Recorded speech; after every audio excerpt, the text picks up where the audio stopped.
मेरा नाम चांदनी है। सब लोग कहते हैं कि तुम इतनी खूबसूरत हो कि चांद भी तुम्हारी खूबसूरती के आगे फीका लगता है।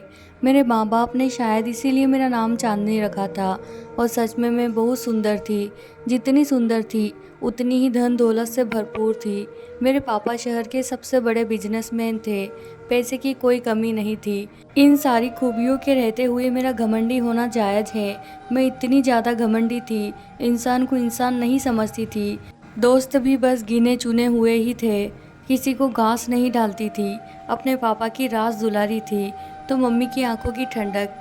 मेरे भाइयों की मुझ में जान बसती थी तो मैं अपनी भाभीयों की गुड़िया रानी थी। हर कोई मुझे प्यार करता था और इसी प्यार की वजह से मैं बहुत ज़्यादा घमंडी हो गई थी। 20-21 साल की होते होते मैं घर पर रिश्तों की लाइन लगने लगी थी। कभी डॉक्टर का रिश्ता, कभी पायलट का, तो कभी इंजीनियर का। बिजनेस के रिश्तों की हर वक्त लाइन में लगे रहते थे, लेकिन पापा हर रिश्ते को ठुकराते चले आते थे। मम्मी तो परेशान हो गई थी। एक दिन उन्होंने पापा से पूछा, आखिर आपको चांदनी के लिए कैसा लड़का चाहिए?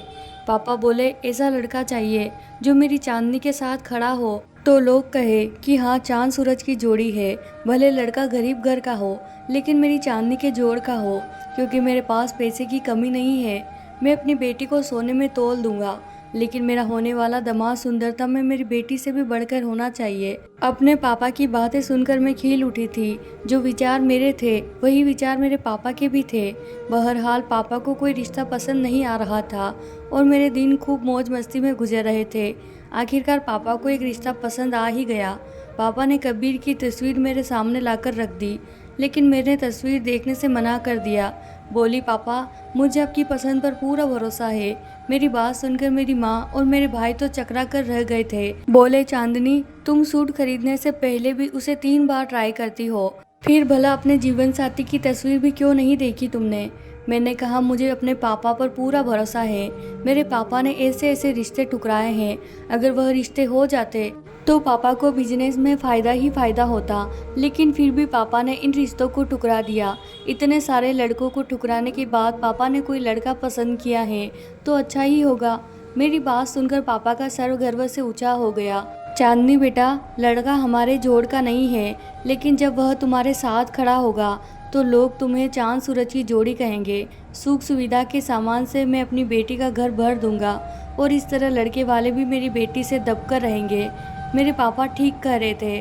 अगर मेरे पापा मेरी शादी अपने जैसे किसी अमीर खानदान में कर देते तो वह लोग कहाँ मेरे नखरे उठा पाते। खैर, मेरी शादी की तैयारियां होने लगी। मेरे पापा ने शादी के लिए खजानों के मुंह खोल दिए थे और मैं एक दिन दुल्हन बनकर कबीर के घर आ गई। कबीर बहुत ही स्मार्ट लड़का था। शादी पर जिसने भी देखा तारीफ की थी। मुझे अपने पापा की पसंद पर जी भर के प्यार आया। बारात उसी घर में आई थी जो घर मेरे पापा ने मेरे नाम कर दिया था। उसी घर को हमारे रहने के लिए सेट कर दिया गया था। मैं सुहाग की सेज पर बेटी कबीर का इंतजार कर रही थी। कबीर अंदर आया तो मेरे दिल की धड़कनें बढ़ गई। वह मेरे करीब बैठ गया, कुछ देर मुझे देखता रहा और बोला, चांदनी, मैं तुम्हें पाकर बहुत खुश हूँ। फिर उसने मेरा घूंघट उलट दिया। उसने मेरा घूंघट हटाया ही था कि तभी उसके चेहरे के एक्सप्रेशन बदलने लगे। ऐसा लगा जैसे वह बहुत ज़्यादा तकलीफ में है। वह एकदम से बेड पर गिर गया। कबीर की यह हालत देखकर मैं बहुत ज़्यादा डर गई और डर की वजह से चीखने लगी। मेरी चीखें सुनकर मेरी सास भागती हुई अंदर कमरे में आई। कबीर की हालत देखकर मेरी सास बहुत ज़्यादा डर गई थी। पापा की दी हुई कार से कबीर को हॉस्पिटल ले जाया गया। डॉक्टर ने चेकअप किया और ऐसी खबर सुनाई कि हम सबके सिर पर आसमान गिर पड़ा। डॉक्टर ने कहा कि मरीज को गुजरे तो 15 मिनट गुजर चुके हैं। मेरी सांस चिखती हुई वहीं बेंच पर ढेर हो गई थी और मैं आंखें फाड़े सबको देख रही थी। सब लोग मुझे अजीब सी नज़रों से देख रहे थे। किसी औरत की आवाज़ मेरे कान में पड़ी तो मैं सकते में आ गई। वो औरत कह रही थी, हाय, वह देखो मनहूस दुल्हन सुहाग के जोड़े में ही अपने सुहाग को खा गई। और उस दिन मुझे समझ आया कि ज़बान से निकले हुए शब्द निस्तर से कम नहीं होते। यह किसी का दिल चीर सकते हैं, किसी का भी दिल छलनी कर सकते हैं। जब मेरा दिल छलनी हुआ तो मुझे किसी के कहे हुए शब्द याद आए। उसने मुझसे कहा था कि तुमने मेरा दिल छलनी कर दिया। तब मैंने उसका कितना मजाक उड़ाया था। मैं चांदनी, जिसे लोग हुस्न की शहजादी कहते हैं, मैंने उस वक्त एक छोटे कद, मोटे पेट वाले और काले आशिक का मजाक उड़ाया था। इतनी देर में मेरे मम्मी पापा पूरी फैमिली के साथ हॉस्पिटल पहुंच चुके थे। पापा के सीने से लगकर मैं बिलक बिलक कर हुई थी। पापा ने मुझे बहुत हिम्मत दी। कबीर की बॉडी को घर ले जाया गया। सब घर वाले शोक मना रहे थे। मैंने 4 लाख का सुआ का जोड़ा उतार कर एक सफ़ेद रंग का सूट पहन लिया। कबीर के अंतिम संस्कार के बाद मेरे पापा मुझे घर ले गए। इस हादसे से मैं बहुत ज़्यादा डिप्रेशन में आ चुकी थी। मैंने लोगों से मिलना जुलना बंद कर दिया था। पापा ने अपनी तरफ से लोगों को समझा दिया था कि चांदनी इस हादसे से बहुत ज़्यादा डिप्रेशन में जा चुकी है, इसलिए हम उसे फोर्स नहीं करते कि वह लोगों से मिले। जिन्हें धीरे धीरे वह खुद ही नॉर्मल हो जाएगी। और फिर मैं धीरे धीरे मैं नॉर्मल होने लगी थी। और फिर एक बार फिर से मेरे रिश्ते आने शुरू हो गए। शायद मेरी खूबसूरती की वजह से या फिर पापा के पैसे की वजह से रिश्तों की फिर से लाइन लगने लगी थी। लेकिन पापा को इस बार फिर से लड़का पसंद नहीं आ रहा था। एक बार पापा बड़े चहकते हुए मेरे पास आए, कहने लगे, चांदनी बेटा, आज मैं बहुत खुश हूँ। तुम्हारी सास शकुंतला जी आई थी। वो फिर से तुम्हें अपनी बहू बनाना चाहती है। उनके 4 बेटे हैं। वह अपने दूसरे नंबर के बेटे के साथ तुम्हारी शादी कराना चाहती है। संजू भी अपने भाई कबीर की तरह बहुत हैंडसम लड़का है, पढ़ा लिखा है। हमें और क्या चाहिए? बताओ चांदनी, तुम्हारी क्या राय है? मैंने कहा, पापा जो आप सही समझे वह करें। मुझे आपके फैसले पर पूरा भरोसा है। पापा मेरे सर पर हाथ फेरकर चले गए। और फिर 2-3 दिन में ही बहुत ही सादगी के साथ संजू से मेरी शादी हो गई। शादी में मैंने संजू को देखा। बहुत ही खूबसूरत स्मार्ट लड़का था। संजू को लेकर मैं फिर से सपने सजाने लगी। और एक बार फिर से मैं विदा होकर उसी घर में आ गई जहां पहले आई थी। उसी कमरे में बैठी मैं सुहाग की सेज पर संजू का इंतजार कर रही थी। थोड़ी ही देर में संजू कमरे में आया और मेरे सामने बैठकर बैठ गया। मेरे दिल की धड़कन बढ़ चुकी थी। तभी संजू ने मेरा घूंघट हटा दिया और कुछ देर तक मुझे देखता रहा। फिर अचानक चीख मारकर पीछे की तरफ लुढ़क गया। संजू को इस तरह लुढ़कते देखकर मेरी चीख निकल गई। मेरी सांस जल्दी से कमरे में आई और संजू की यह हालत देखकर अपनी छाती पीटने लगी। संजू को हॉस्पिटल लेकर भागे। डॉक्टर ने हमें लोगों से दुआ करने के लिए कहा। डॉक्टर ने कहा कि मरीज की हालत बहुत ख़राब है। मैंने पहली बार भगवान से कुछ मांगा। इससे पहले तो मुझे भगवान से कुछ मांगने की ज़रूरत ही नहीं पड़ी थी। हर चीज़ बिना मांगे मिल जाती थी। मैंने रो रो कर संजू की ज़िंदगी की भीख मांगी थी भगवान से। आधे घंटे के बाद डॉक्टर कमरे से बाहर आया तो मैं सबसे पहले भागती हुई डॉक्टर के पास गई और बहुत ही उम्मीद भरी नज़रों से डॉक्टर को देखने लगी। लेकिन डॉक्टर ने ना में सिर हिला दिया। डॉक्टर ने कहा, हम मरीज को बचा नहीं सके। इतना सुनते ही मैं एक तरफ को लुढ़क गई। मेरी सांस की चीखों से पूरा हॉस्पिटल गूंज रहा था। थोड़ी देर बाद हम संजू की बॉडी को भी घर ले आए। सब लोगों की जुबान पर एक ही शब्द था, मनहूस दुल्हन। लोगों की बातों और नज़रों से मुझे खौफ आने लगा। जैसे ही संजू की अर्थी उठी, मैं अपनी मम्मी से लिपट गई और रोते हुए बोली, मम्मी मुझे यहाँ से ले चले, नहीं तो मैं पागल हो जाऊँगी। मैं एक बार फिर से अपने मायके आ गई। लेकिन अब की चांदनी बिल्कुल बदल चुकी थी और चांदनी के साथ साथ चांदनी के घर वाले भी बदल चुके थे। इस बार भाइयों की आंखों में मुझे देखकर चमक नहीं आई थी। भाभी अपने बच्चों को मेरे पास नहीं आने देती थी। एक बार मेरे भतीजे ने मुझसे कहा, बुआ क्या आप मनहूस हैं? मेरी मम्मी कहती है कि मैं आपके पास न जाया करूं, आपकी मनहूसियत मुझे भी लग जाएगी। मेरी आंखों में आंसू आ गए। मैंने हाँ में सर हिला दिया। कहा, हाँ बच्चे, मैं मनहूस हूँ, तुम मेरे पास मत आया करो। जो भी मेरे पास आता है वह तबाह हो जाता है और मैं नहीं चाहती कि मेरी मनहूसियत मेरे घर वालों को लगे। मैं अपने कमरे में बंद हो गई। ज़्यादातर समय कमरे में बीतता था। बहुत कम, ना के बराबर कमरे से बाहर निकलती थी। आज से 3 साल पहले हुआ हादसा मुझे याद आ गया। उस दिन मैं अपने दोस्तों के साथ एक पार्क में टहलने गई थी। मेरी आदत थी, रोज़ शाम को मैं अपने दोस्तों के साथ पार्क में ज़रूर जाती थी। एक दिन एक सांवला सा लड़का मेरे पास आ गया। सांवला सा रंग था, निकली हुई तोंद और बहुत ही छोटे कद का लड़का था। मेरे पास आया और मुस्कुराते हुए कहने लगा, चांदनी जी, मेरा नाम विशाल है। मैं रोज़ आपको यहाँ देखता हूँ और मुझे आपसे मोहब्बत हो गई है। इतनी मोहब्बत कि अगर आप मुझे ना मिली तो मैं मर जाऊँगा। प्लीज़ मेरी मोहब्बत को स्वीकार कर ले। मैं जल्दी ही आपके घर अपना रिश्ता लेकर आऊँगा। उस लड़के की बात सुनकर मैं और मेरी सहेलियाँ हंसने लगे थे। मैंने उस लड़के से कहा, अपनी शक्ल देखी है कभी आईने में? शायद नहीं देखी है, तभी तुम्हारी यह बात कहने की हिम्मत हुई है। खुद को देखो, मैं तो कभी तुम्हें अपने घर का चपरासी भी ना बनाऊं और तुम मेरे जीवन साथी बनने की सोच रहे हो। तुम्हारी शक्ल देखकर ही मुझे उल्टी करने का मन कर रहा है। और तुम सोच रहे हो कि मैं तुमसे शादी कर लूँ। मैं तो तुम्हें देखकर ही सोच रही हूँ कि रात ज़्यादा काली है या फिर तुम। इतना कहते ही मैं फिर से ज़ोर ज़ोर से हंसने लगी थी। मेरी सहेलियाँ भी हंस रही थी। हम लोगों के हंसने से उसकी आंखों में आंसू आ गए थे। आंखों में आंसू भरे हुए बोला, तुम्हारी बातों ने मेरा दिल छलनी कर दिया है। मैं इसी छलनी दिल से तुम्हें श्राप देता हूँ कि तुम कभी जीवन में सुखी नहीं रहोगी। तुम अपनों के होते हुए भी इस दुनिया में अकेली रहोगी। तुम हर जगह से धुतकारी जाओगी। तब तुम यह सोचने पर मजबूर हो जाओगी कि रात ज़्यादा काली है या फिर तुम्हारा नसीब। विशाल मुझे श्राप देकर जा चुका था और मैं वहीं जमी खड़ी रह गई थी। एक पल के लिए तो विशाल का श्राप सुनकर मैं भी कांप गई थी, लेकिन फिर मेरी सहेलियों ने मुझे समझाया तो खुद को थोड़ा नॉर्मल किया। मैंने अपने दिल में समझाया, यह श्राप वगैरह कुछ नहीं होते। उस पल मुझे नहीं लगा था कि विशाल का श्राप मुझे लग सकता है। लगभग एक हफ्ते के बाद मैं उसी पार्क में टहल रही थी जब एक बच्चा रोता हुआ मेरे पास आया था। चांदनी दीदी, मैं विशाल भैया के पड़ोस में रहता हूँ। विशाल भैया है ना, वो हमें छोड़कर चले गए। उनकी माँ का रो रो कर बुरा हाल है। उस दिन जब आप लोगों ने उनका मजाक उड़ाया था तो उन्होंने मुझसे कहा था कि अगर मुझे कुछ हो जाए तो इस लड़की को आकर ज़रूर बताना। मैं इस दुनिया से जाऊंगा तो इस लड़की की वजह से जाऊंगा। चांदनी दीदी, मैंने विशाल भैया की बात को मजाक समझा था, लेकिन आज ही मुझे खबर मिली कि विशाल भैया हम सबको रोता हुआ छोड़कर जा चुके हैं। उस लड़के की बात सुनकर मैं अंदर ही अंदर कांप गई थी। फिर मेरी सहेलियों ने समझाया, चांदनी ऐसा नहीं होता, कोई किसी के पीछे नहीं मरता। ज़रूर उस लड़के को कोई और बात परेशान कर रही होगी, इसीलिए उसने यह कदम उठाया होगा। इस बात का जिम्मेदार खुद को मत ठहराओ। लेकिन मैं 2 दिन तक डिस्टर्ब रही थी। मैं बार बार यही सोचती, काश मैं विशाल को उस दिन प्यार से समझा देती, उसका इस तरह मजाक नहीं उड़ाती। शायद मेरे प्यार से समझाने पर वह समझ जाता और यह गलत कदम उठाने पर मजबूर नहीं होता। फिर धीरे धीरे वक्त के साथ विशाल वाला हादसा मेरे दिल दिमाग से निकल गया। आज 3 साल बाद मुझे विशाल के कहे हुए शब्द याद आ रहे थे। मैं दावे से कह सकती हूँ कि विशाल का श्राप मुझे लग चुका है। आज मैं अपनों के होते हुए भी अकेली हूँ। मैं हर तरफ से धुतकारी गई हूँ। आज वाकई मेरी किस्मत काली, भयानक रात से काली हो चुकी थी। मैं अपने हाथों में मुंह छुपाकर रोने लगी।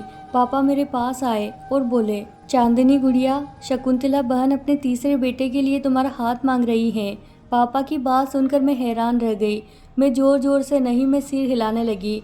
मैंने कहा, पापा अब मैं शादी का नाम भी नहीं लेना चाहती। शादी करना तो दूर की बात है। मेरी बात सुनकर पापा की आंखों में आंसू आ गए। पापा की आंखों में आंसू देखकर मैं भी रो पड़ी। पापा बोले, चांदनी, हालात हमारे कंट्रोल में होते तो मैं कभी भी तुम्हें ऐसा करने नहीं देता। मैं तुम्हारे दर्द को महसूस कर रहा हूँ, लेकिन चांदनी मैं मजबूर हूँ। मैं क्या करूँ? तुम्हारी भाभी अब अपने पति से जिद कर रही है। वह चाहती है कि वह इस घर को छोड़कर अलग हो जाए। उनका कहना है कि तुम मनहूस हो। ना जाने अपनी बेटियां होते हुए भी उन्हें मेरी बेटी को मनहूस कहते हुए डर क्यों नहीं लगता।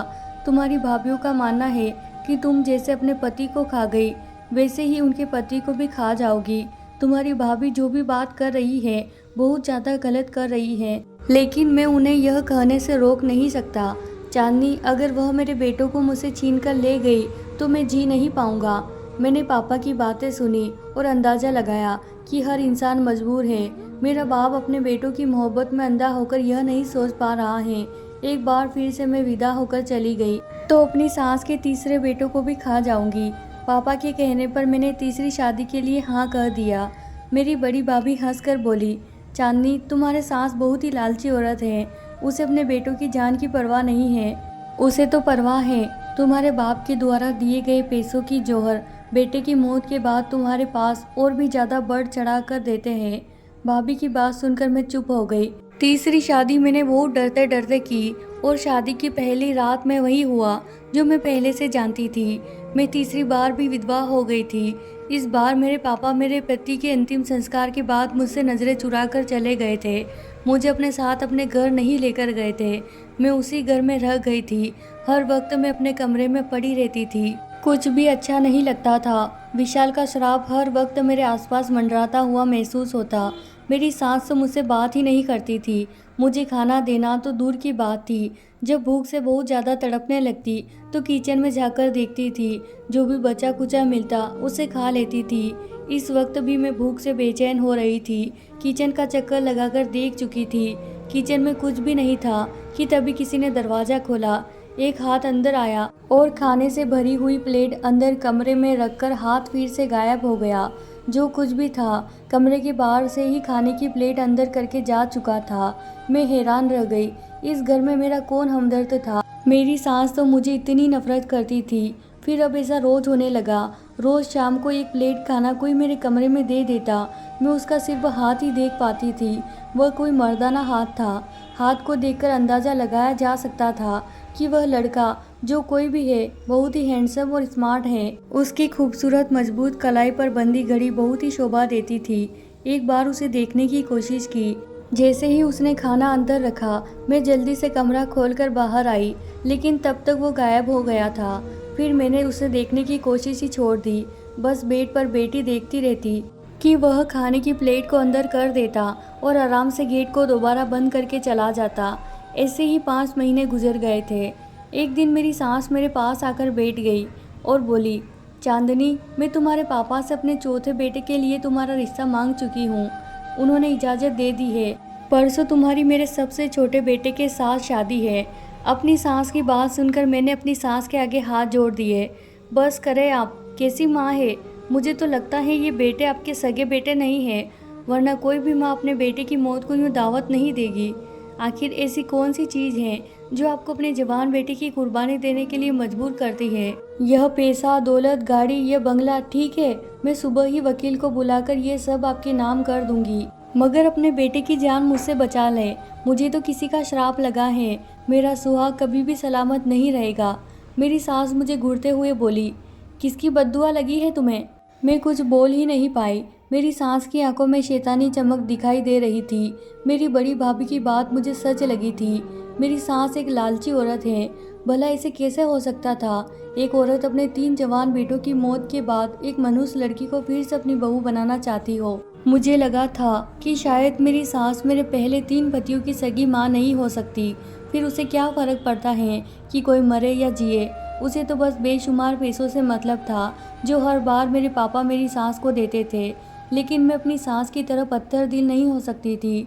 मैंने शादी के लिए हाँ कर दिया, लेकिन मैंने सोच लिया था कि मैं उस लड़की की जान बचा कर रहूँगी।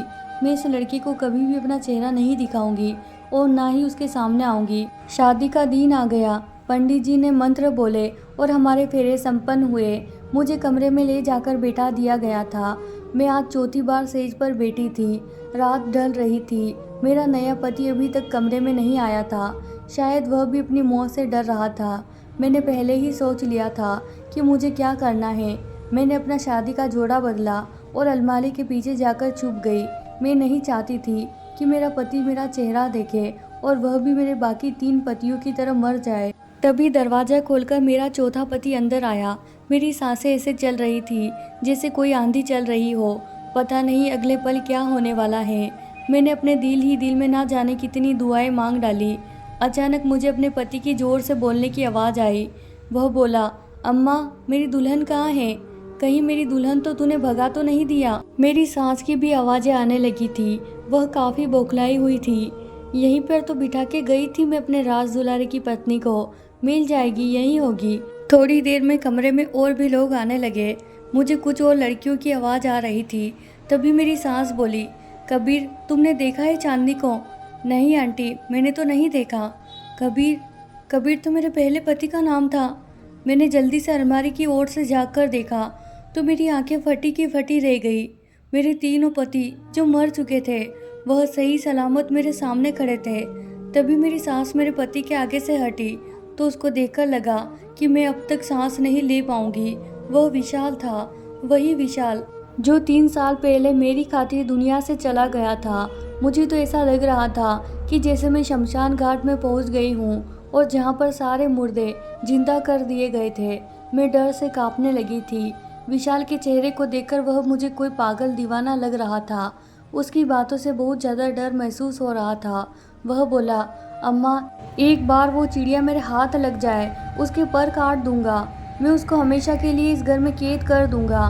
उसका है ही कौन। खूनी रिश्ते तो उसको अछूत समझने लगे हैं। अब वह सारी ज़िंदगी मेरी गुलाम बनकर रहेगी। मुझे ठुकराया था ना उसने, अब मैं उसको बताऊंगा ठुकराए जाने का दर्द क्या होता है। उसे इतना तड़पाऊंगा कि वह रो रो कर मुझसे दया की भीख मांगेगी। यह बोलते बोलते विशाल का सांवला चेहरा और भी ज़्यादा काला भयानक हो गया था। उसके चेहरे से शैतानियाँ टपक रही थी। विशाल की भयानक हंसी पूरे कमरे में गूंज रही थी और मैं डर से थर थर काँप रही थी। मेरी सास ने कहा, कबीर तुम कमरे में जाकर देखो, हम तब तक बाहर जाकर देखते हैं, जरूर वही कहीं होगी। इतना कहकर मेरी सास सबको अपने साथ लेकर चली गई। कमरे में मेरा पहला पति कबीर बचा था, जो मुझे इधर उधर ढूंढ रहा था। मैंने जोर से अपनी आंखों को बंद कर लिया था और भगवान से दिल ही दिल में दुआ मांग रही थी कि हे भगवान, मुझे इन दरिंदों से बचा ले। तभी एक हाथ ने मेरी कलाई पकड़ी। मैंने डर के मारे आंखें खोली, लेकिन मैं हैरत से उछल पड़ी। मेरी कलाई पकड़ने वाला वही हाथ था जो मुझे खाना देने आता था। उसके हाथ पर बंदी घड़ी से मैंने उसे पहचान लिया था। यह वही हाथ है। जब मैंने उस इंसान के चेहरे को देखा तो मैं हक्का बक्का रह गई। वह तो कबीर था। मैं अभी कुछ कहने ही वाली थी कि तभी कबीर ने मेरे मुंह पर अपना हाथ रख दिया और बोला, कुछ मत बोलना, चुपचाप खड़ी रहो। अगर इन लोगों को जरा सा भी शक हो गया कि तुम अंदर कमरे में हो तो यह लोग तुम्हारे साथ बहुत बुरा सलूक करेंगे। आराम से यह पर छुपी रहो। मैं बाहर जाकर सबको कहता हूँ कि चांदनी कमरे में नहीं है, लेकिन खबरदार, जो कमरे से बाहर भागने या कुछ भी उल्टा सीधा करने की कोशिश की तो अभी थोड़ी देर में वापस आता हूँ। मैंने आंखों ही आंखों में उसे चुप रहने की रजामंदी दे दी तो उसने मेरे मुंह से अपना हाथ हटाया। कबीर बाहर चला गया और बाहर सबसे कह दिया कि चांदनी कमरे में नहीं है। मैं चुपचाप अलमारी के पीछे छुपी खड़ी थी। कुछ भी समझ नहीं आ रहा था यह सब क्या था। इतना तो मैं समझ गई थी कि विशाल ने मुझे पाने के लिए यह सब कुछ किया है। विशाल इतना गिरा हुआ इंसान भी हो सकता है, मैंने कभी सोचा नहीं था। खड़े खड़े मेरे पैर दुखने लगे थे, लेकिन कबीर अभी तक अंदर नहीं आया था। मेरे पास कोई दूसरा चारा नहीं था सिवाय कबीर का इंतजार करने के। कबीर की बातों से लग रहा था कि वही मुझे यहाँ से निकाल सकता है। बहुत देर बाद कबीर अंदर आया था। उसने मुझे लाकर बेड पर बिठाया, मुझे पानी पिलाया। कहने लगा, वो लोग तुम्हें ढूंढकर थक हार कर सोने के लिए लेट चुके हैं। उन्हें लगता है कि तुम अपने माँ बाप के घर गई होगी, लेकिन तुम्हारे माँ बाप भी तुम्हें मनहूस। चांदनी, तुम्हारी सिर्फ एक बार शादी हुई है। पहले की तीनों शादियाँ बस एक ड्रामा थी। आखिरी वाली शादी विशाल के साथ हुई है और यह शादी हकीकत में हुई है। 3 साल पहले जब तुमने विशाल को ठुकरा दिया था तो विशाल जख्मी शेर बन गया था। उसने तुम्हें पाना अपनी जीत बना लिया था, लेकिन तुम्हें पाना बहुत मुश्किल था।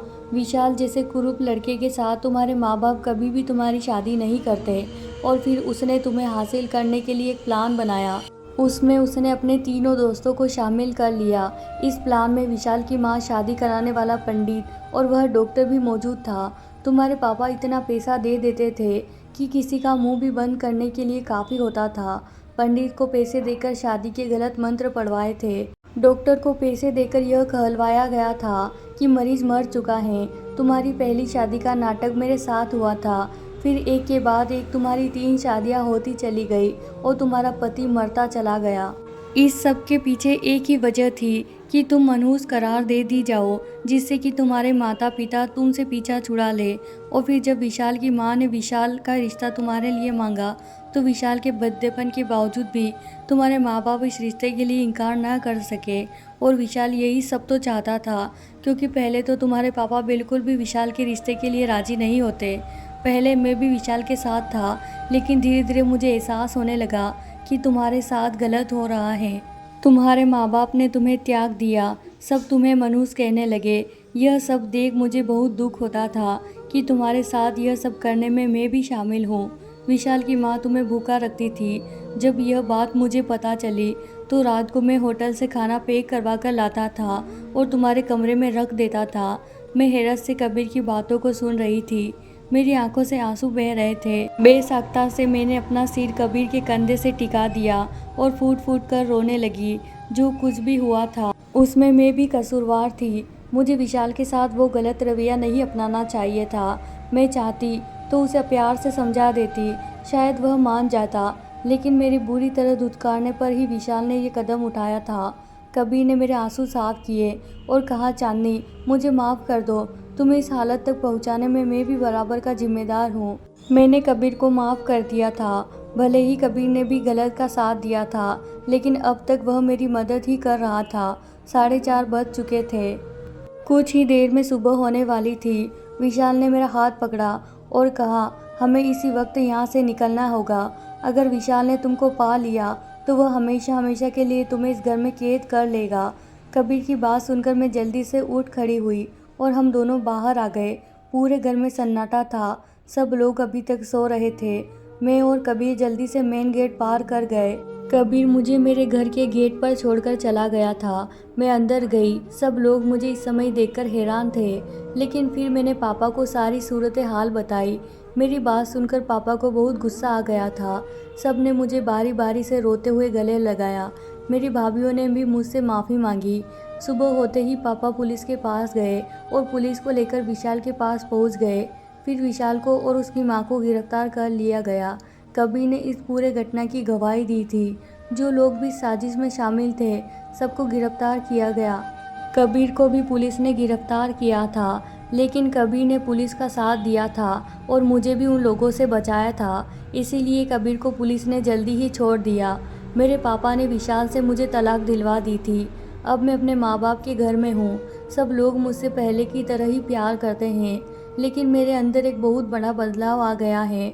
मैं अब बहुत खामोश रहती हूँ, बहुत कम बोलती हूँ। इस घटना को 1 महीना बीत गया कि मेरे पापा मेरे पास आए और कहने लगे, चांदनी बेटा, तुम्हारे लिए एक रिश्ता है। मैं गुस्से से फट पड़ी थी। नहीं करनी मुझे शादी। विश्वास उठ गया है मेरा शादी के नाम से। मेरी बात सुनकर मेरे पापा मेरे सामने हाथ जोड़कर बैठ गए। चांदनी, हम सब शर्मिंदा हैं। तेरी इस हालत के कहीं ना कहीं हम भी जिम्मेदार हैं, लेकिन जो हमने गलती की है उसे सुधारने का एक मौका दे दे। लड़के की माँ रिश्ता लेकर आई थी। लड़का पढ़ा लिखा और समझदार है। लड़के की माँ का कहना है कि मेरा बेटा सबसे पहले आपकी बेटी से मिलना चाहता है, उसके बाद ही इस रिश्ते को आगे बढ़ाना चाहता है। चांदनी, अब तक हमने लड़के को नहीं देखा है। अगर तेरी हाँ है तभी मैं उस लड़के से मिलना चाहूँगा। पापा के जुड़े हुए हाथ और आंखों में आंसू देखकर मैंने हथियार डाल दिए। अगले ही दिन लड़का मुझसे मिलने आ चुका था। मैं अपने कमरे में थी जब वह दरवाज़ा खोलकर वो अंदर कमरे में आ गया, लेकिन उस लड़के को देखते ही मुझे अपनी आंखों पर विश्वास नहीं आया। वह लड़का तो कबीर था। कबीर, तुम? क्या तुम वो लड़के हो जो मुझसे शादी करना चाहते हो? हाँ चांदनी, मैं तुमसे शादी करना चाहता हूँ। प्यार कर बैठा हूँ तुमसे। अब तुम्हारे बगैर जीने से भी डर लगता है, लेकिन एक बार मैं तुम्हारी सहमति लेना चाहता हूँ। तुम्हारी हाँ के बिना मैं यह शादी नहीं करूँगा। हमेशा के लिए तुम्हारा प्यार अपने सीने में दफन कर लूँगा। बोलो चांदनी, क्या तुम मुझसे शादी करने के लिए तैयार हो? कबीर की बात सुनकर मेरी आंखों में आंसू आ गए। अब तक कबीर ने जितना मेरा साथ दिया था, उससे यह तो साफ जाहिर था कि कबीर एक अच्छा इंसान है। मैंने अपनी आंखों में आए आंसू साफ किए और खुशी खुशी हाँ में सर हिला दिया। मेरी हाँ सुनते ही कबीर खुशी से पागल हो गया और अचानक उसने मुझे कसकर अपने सीने से लगा लिया। कबीर के चौड़े सीने से लगकर मुझे जो सुकून मिला, उस सुकून के लिए तो मैं कब से तरस रही थी। जी चाहा कि समय रुक जाए और मैं कबीर के सीने से लगी खड़ी रहूं। मेरी जिंदगी से गम के बादल छट गए थे और बस अब खुशियों की धूप चमक रही थी। तो प्यारे दोस्तों, ये थी हमारी आज की कहानी। अगर आपको कहानी पसंद आई हो तो इसे लाइक कीजिए, शेयर कीजिए, और हाँ, अभी तक आपने हमारे चैनल को सब्सक्राइब नहीं किया है तो प्लीज़ हमारे चैनल को सब्सक्राइब कर लीजिए। धन्यवाद दोस्तों।